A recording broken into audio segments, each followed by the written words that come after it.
स्वराज्य दर्शन आपल्या हक्काचे न्यूज चॅनल। रायगडच्या रोहा तालुक्यातील सानेगाव जेट्टी कामगारांचे आमरण उपोषण। रोहा येथील सानेगाव जेट्टी येथील स्थानिक रहिवासी कामगारांनी आमरण उपोषणाचं पाऊल उचलले। गेली कित्येक वर्ष Indo agency international private limited या कंपनीने कामगारांना कित्येक वर्ष कमी रोजगारात राबवलं होतं। मात्र आता कामगारांनी प्रमुख मागण्यांकरिता आता आंदोलनाचं पाऊल उचललंय। येणाऱ्या काळात आंदोलन आणखीन चिघळणार, मात्र आता जीव गेला तरी मागे हटणार नाही। गाडीखाली जाऊन जीव गेला तरी चालेल, अशी प्रतिक्रिया आंदोलकांनी पत्रकारांशी बोलताना दिली आहे। स्वराज दर्शन, रोहा रायगड प्रतिनिधी अजय परदेशी। Indo energy international private limited या कंपनीमध्ये सानेगावचे 15-16 कामगार आम्ही आहोत आणि या कामगारांच्यावर कंपनीने अन्याय केला आहे। आम्ही 10-12 वर्ष या कंपनीमध्ये काम करत आहोत। सर्वप्रथम पहिल्यापासून पाणी मारण्याचं काम, अशा अनेक कामं आम्ही या कंपनीची केली आणि आम्हाला स्टार्टिंगला 3,500 रुपये पगार देत होते हे लोक। 30 दिवसाचा आम्हाला पगार 3,500 रुपये द्यायचे। कंपनी डेव्हलप झाली नव्हती, तिथपासून आम्ही काम करत होतो। कंपनी डेव्हलप झाली, हळूहळू कंपनी डेव्हलप झाली आणि नंतर मग आम्ही आमच्या काही पगाराच्या गोष्टी संदर्भात कंपनी मॅनेजमेंटजवळ चर्चा केली। ते फक्त साध्या कागदावर लिहून ठेवायचे की तुम्हाला आम्ही सब तुम्हारा करेंगे, वो पेमेंट में तुमको बराबर देंगे, पीएफ कटिंग करेंगे। पण त्यांनी काय अशा कुठल्या गोष्टी काही केल्या नाही। 10-12 वर्ष आम्ही सर्व कामगार या कंपनीत काम करत आहोत आणि त्यांनी आम्हाला कोरोनाच्या काळामध्ये डायरेक्ट घरी बसवले। महामारीचा काळ होता आणि त्या टायमात त्यांनी आम्हाला घरी बसवले आणि सांगतो मंगेश कामते सांगतो तुम्ही कामावर येऊ नका, तुम्हाला पेमेंट तुमचा दिला जाईल। आणि नंतर मग त्यांनी आम्हाला त्या कोरोनाच्या पिरियडमध्ये घरी राहिलो आम्ही आणि त्याच्यात आरोप ठेवले आमच्यावर की हे लोक ॲब्सेंटी करायचे आणि त्याच्या पिरियडमध्ये आम्हाला त्यांनी घरी बसवले। आम्ही 5-6 वर्ष आम्ही घरी बसलो आहोत। उपासमारीची वेळ आमच्यावर आलेली आहे आणि अशा पद्धतीत आम्ही जीवन जगत असताना हा मंगेश कामते खोटे नाटे आमच्यावर आरोप करतो आणि आम्हाला छळण्याचा प्रकार करतो। आमचा एक कामगार सुमित वाघमारे हा एक आमचा कामगार होता। या जाचाला कंटाळून शारीरिक त्याला मानसिक त्रास झाला आणि त्याचा मृत्यू झाला। आता उरलो आम्ही 14 कामगार आहोत। त्यातला आमचा एक वसंत मोहिते जो हा माणूस बघा कालपासून घायपेल झालेला आहे, तळमळतो तो बघा, त्याची प्रकृती खालावलेली आहे, तरी कंपनी प्रशासनाचा काही लक्ष नाही। अशा पद्धतीत कामगार जीवन जगत आहेत आणि कालपासून आम्ही उपोषणाला बसलो आहोत, पण कंपनीचा एकही अधिकारी आमच्याकडे येऊन बोलले तुम्हाला काय पाहिजे, आमच्या कंपनीकडे काय मागण्या आहेत, की आम्ही एवढे तुमच्याकडे वर्ष नोकरी केली, आता आम्हाला तुम्ही घरी बसवलेत, तर आम्हाला काय, आम्ही काय मागतोय?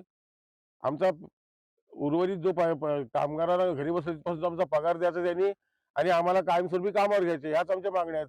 पण कंपनी अजिबात आमची दखल घेत नाही। पोलीस प्रोटेक्शन मागवते ह्यांच्यासाठी, पोलीस प्रोटेक्शन मागवते ह्यांच्यासाठी, जेवायला खावायला घालतात ह्यांच्यासाठी मागवते, आमच्यासाठी नाही मागवते। आम्ही काय भांडणं करायला बसलो? ह्यांना भीती कसली आहे? आम्ही ह्यांना काय मारहाण होण्याला बसलो का? ह्यांना भीती कसली आहे? प्रोटेक्शन मागवतात आणि अधिकारी येतात ते आम्हालाच विचारतात हे कसं काय आणि कसं, तुम्ही त्यांना विचारा ना। DSP साहेब येतात ते असं कसं काय तुम्ही बसला, तर कसं काय तुम्ही गेलेत? अहो आता आमच्याकडे काय पर्यायच उरला नाही, म्हणजे आम्हाला उपोषण बसायची आमच्यावर वेळ आली ना। आणि तुम्ही बोलता कशाला बसलात तुम्ही? काय त्याला काल DSP साहेबांना बोललो की तुम्ही त्याला विचारा या कामगार तुम्ही कामावर का घेत नाही, काय चुकी झाली असेल त्याला माफ करा, कामावर घ्या, हे विचारण्याचा अधिकार तुम्हाला आहे। ते विचारत नाही, ते आम्हालाच विचारतात तुम्ही कसं हे कराल, मग ते कसं होणार, ही काय पद्धत झाली काय? आणि हा मंगेश कामते इतका हरामी माणूस आहे, आमचा रक्त पिणारा माणूस आहे हा।